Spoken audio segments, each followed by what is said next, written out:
اگر میں اعلان کروں بھائی وہ بندہ ہاتھ کھڑا کرے جس کو کوئی پریشانی نہیں، تو شاید کسی کا بھی ہاتھ کھڑا نہ ہو پائے. ہر بندہ پریشانی میں مبتلا ہے.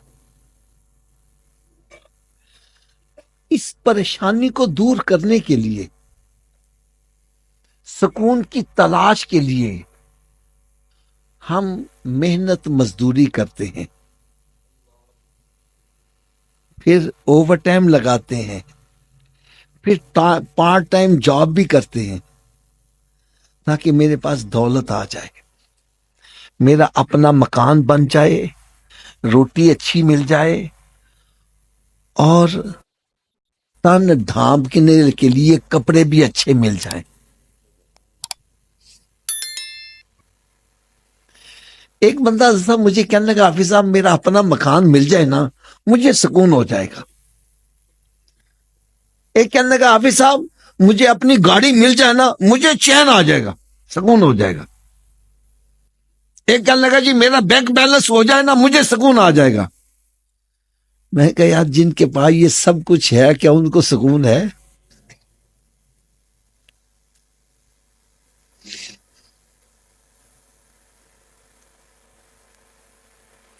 یقین جانو کروڑوں اربوں روپے کے مالک میرے پاس آتے ہیں، رو رہے ہوتے ہیں، یار روٹی کھانے واسطے نہیں حافظ صاحب، سارے سال کا راشن یا کپڑے پہننے واسطے نہیں، وہ جی ٹرنک بھرے ہوئے ہیں، مکان نہیں ہے، اور کئی کئی کنالوں میں ہماری کوٹھیاں ہیں، پھر وہ کیوں رہے ہو؟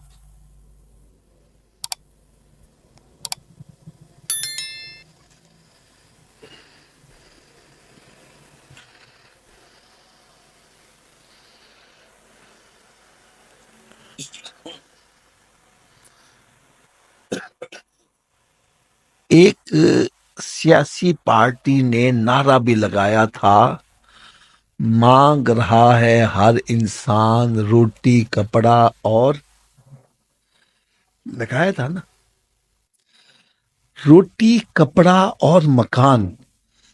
اب یہ سمجھتے ہیں روٹی کپڑا اور مکان بندے کو مل جائے تو سکون آ جائے گا.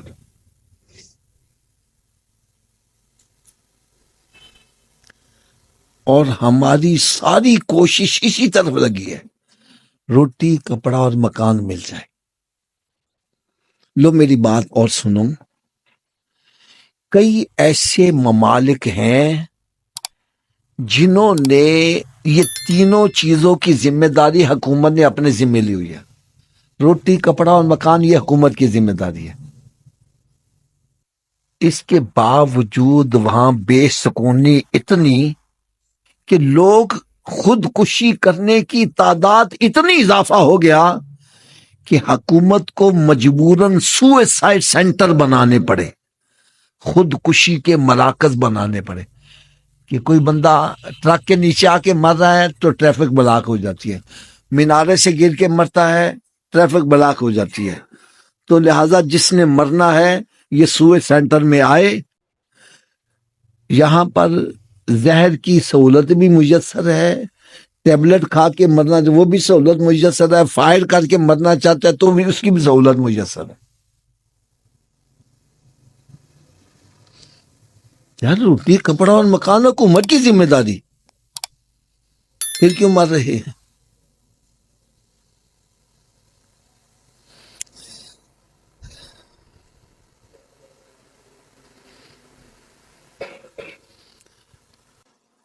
ہم کوشش یہی دوڑ میں لگے ہوئے ہیں، روٹی کپڑا مکان مل جائے سکون آ جائے گا. اور بھائی جن کے پاس ہے کیا ان کو سکون ہے؟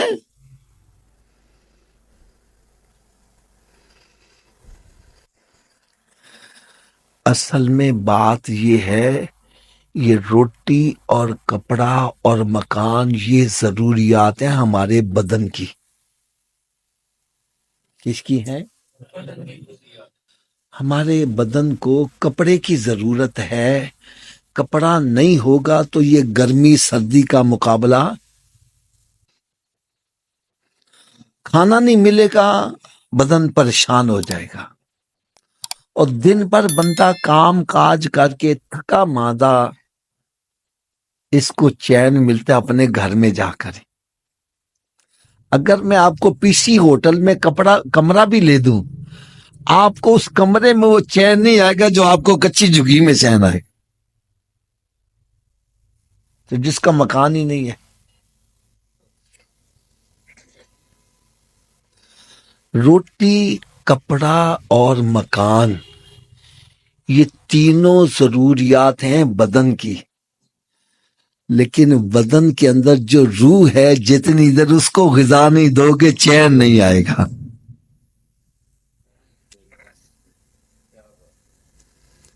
یہ بدن کے اندر جو روح ہے یہ پیاسی ہے، یہ بھوکی ہے، یہ تڑپ رہی ہے. جب یہ تڑپے کی چین نہیں آئے گا، چین نہیں آئے گا تو بندے کو سکون نہیں آئے گا. اسی لیے کہتے ہیں نہ دولت سے، نہ دنیا سے، نہ گھر آباد کرنے سے تسلی دل کو ہوتی ہے خدا کو یاد کرنے.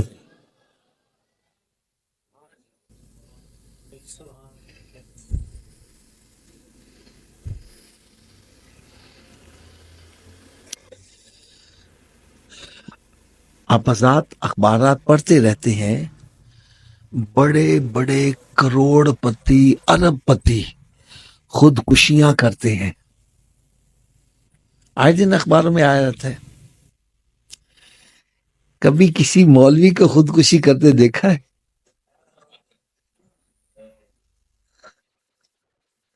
کیوں شاہ صاحب؟ اللہ، مولوی کی تنخواہ کتنی ہے؟ جتنے کا ہمارا بچہ دودھ پی جاتا ہے اتنی مولوی کی تنخواہ ہے. ایک بچہ جتنے کا دودھ پیتا ہے اتنی مولوی کی تنخواہ ہم نے رکھی ہوئی ہے. اور اس بیچارے کے 5 بچے بھی ہیں، پھر بھی خودکشی نہیں کر رہا. کیوں نہیں کر رہا؟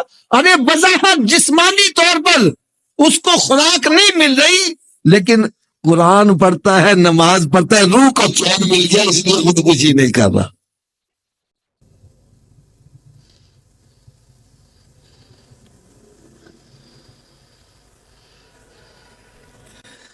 آپ کے یہاں قریب ہی ایک علاقہ ہے ریلوے عبد الوحید کالونی، سنا ہوا ہے؟ وہاں 4 دکانوں والی مسجد بڑی مشہور ہے. حضرت صاحب وہاں میرا ایک مرتبہ بیان تھا، تو بیان کے بعد لوگ لائن میں لگ کر ملاقات کر رہے تھے. ملاقات کرنے والوں میں ایک لڑکا، اس کی میرا 14-15 سال عمر ہوگی، وہ بھی کھڑا تھا. جب اس کی باری آئی میں نے سلام دعا لیا، نام پوچھا بھئی کہاں سے آئے ہو؟ کہنے لگے جی میں انگلینڈ سے آیا. کہاں سے آیا ہوں؟ یہ مسجد میں بیٹھا گفتگو کر رہا ہوں. الفاظ کے اندر تو کمی بیشی ہو سکتی ہے لیکن مفہوم یہی تھا. جب اس نے بتلایا انگلینڈ سے آیا ہوں، میں نے کہا بھائی وہاں سے کیسے آئے ہو؟ اس نے کہا جی میرے والد صاحب یہاں بڑے میاں درس وہاں پر رہتے تھے، اور پھر ملازمت کے سلسلے میں انگلینڈ چلے گئے، وہیں شادی ہو گئی، وہیں میری پیدائش ہوئی، اور میں پہلی مرتبہ پاکستان میں آیا ہوں. میں نے اس سے کہا، میں نے کہا وہاں اسلام کے بارے میں لوگوں کے کیا تاثرات ہیں؟ کہنے لگا حافظ صاحب اگر حکومت کی طرف سے پابندیاں نہ ہوں تو آج لاکھوں کی تعداد میں غیر مسلم کلمہ پڑھ کے مسلمان ہو جائے. اے نوجوانوں سنو ذرا بات. میں بڑا حیران میں کہا یار یہ تو کیا بات کر رہا ہے؟ ہمارے مسلمان تو عیسائیت کی طرف مائل ہو رہے ہیں اور تو یہ کہتا ہے وہ مسلمان ہونا چاہتے ہیں. کہنے لگا آپ صرف ان کی مادی ترقی سے متاثر ہو، اندر خانے وہ بالکل تباہ ہو چکے ہوئے ہیں. کہنے لگا ان کو رات کو نیند نہیں آتی، جتنی دیر تک 2 بوتل شراب کی نہیں پیتے، دیوار کو ٹکرے نہیں مارتے، ان کو چین نہیں آتا، نیند نہیں آتی. وہ کہتے ہیں سچا مذہب اسلام ہے، نماز پڑھتے ہیں مزے سے سو جاتے ہیں.